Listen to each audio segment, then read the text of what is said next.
So let's start in standing.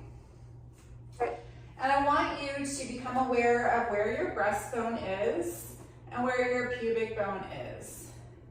We want the pubic bone and the breastbone to be like in a straight line.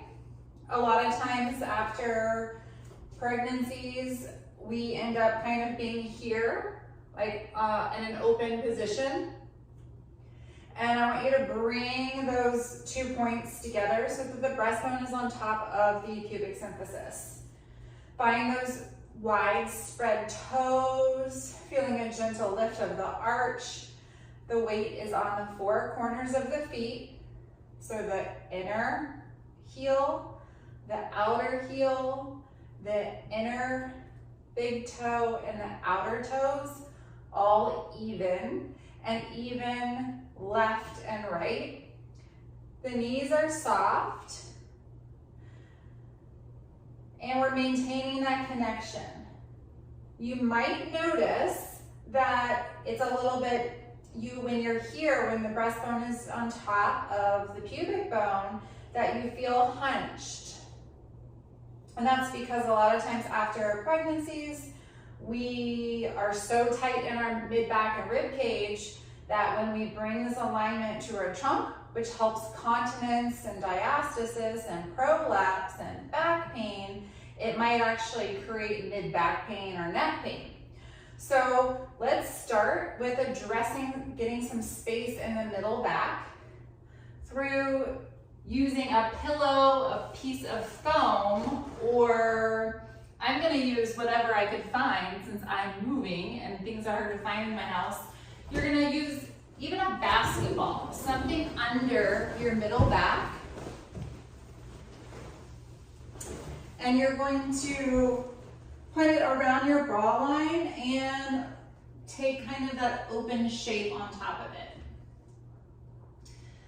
Here, finding the breath, noticing that we're all so tight in the chest and in the mid-back that this feels super nice.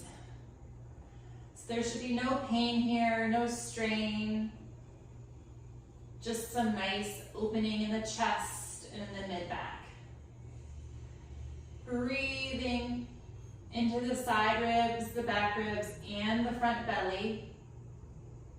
Relaxing the eyes and the jaw.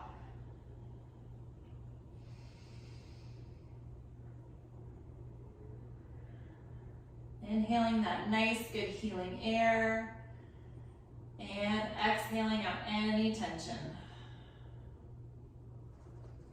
You can play around with whatever you have behind you, whether it's a foam roll, a towel, a pillow, or a Bloxy Black. And just adjust it up a centimeter or an inch and take that shape again.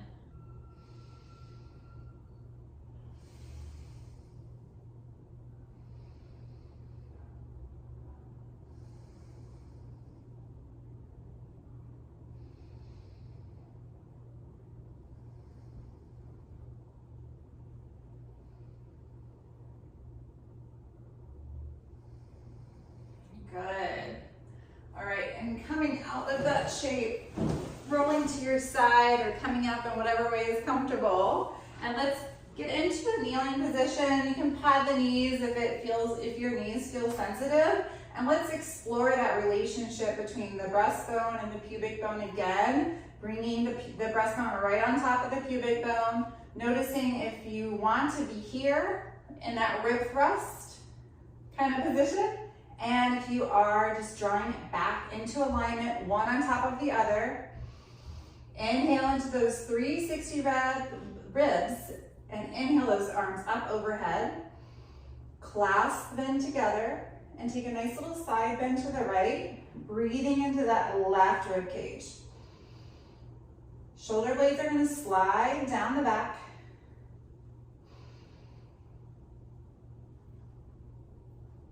Giving yourself a little bit of space between the ear and the shoulder. Good. On your next inhale, rise. And take those fingertips off to the left.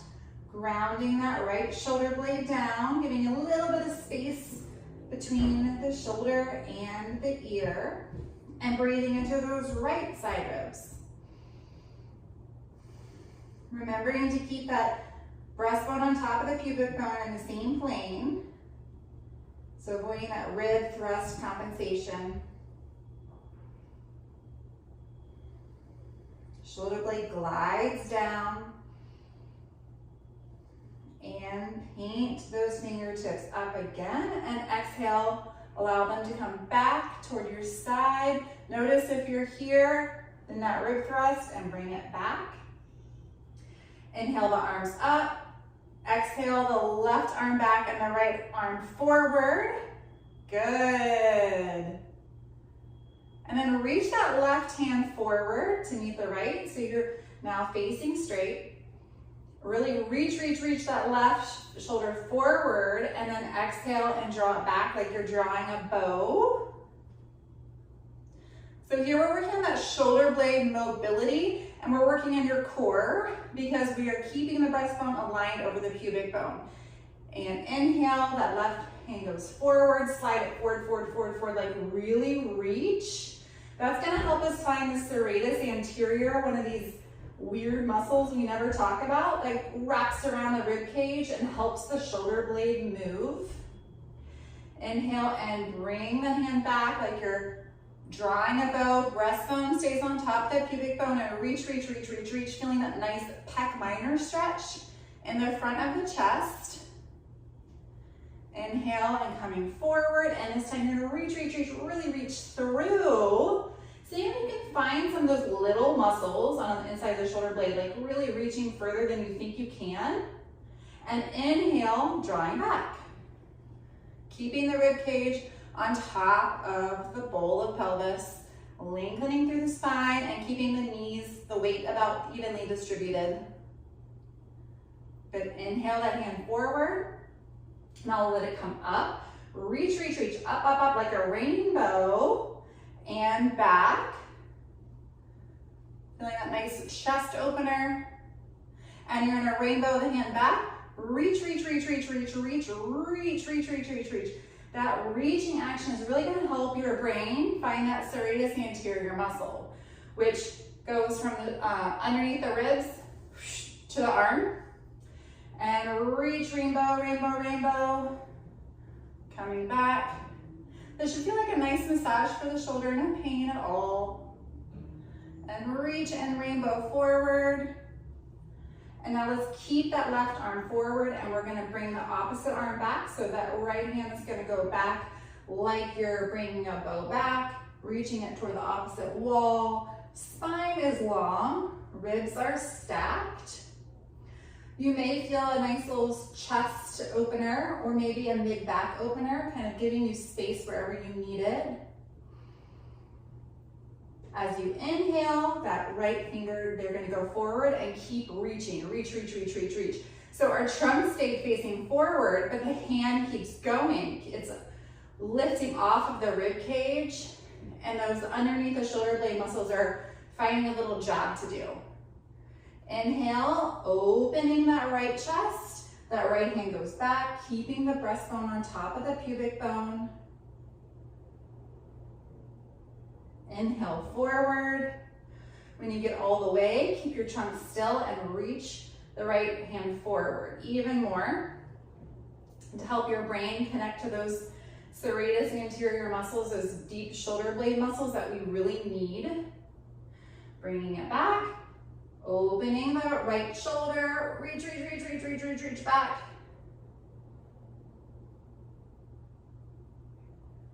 Noticing our tendencies, maybe our tendency is to arch the lower back and be real gentle with yourself, but continuing to find that length through the spine. Inhale, the left fingertips forward, reach a little farther than you think you can, and then rainbow the hand up, reaching, and back. Keeping that reach action, which hopefully helps you find some of those little shoulder blade muscles that you probably haven't felt in a while. And let's rainbow the arm back, really finding that reach to the shoulder blade. And on your next exhale, rainbow, reaching, reaching, reaching. And on your next exhale, reaching forward.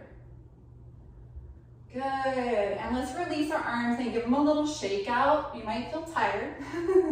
All right, so we talked about in the beginning how often we either find ourselves in a choice of two things that are not great when after we've had babies.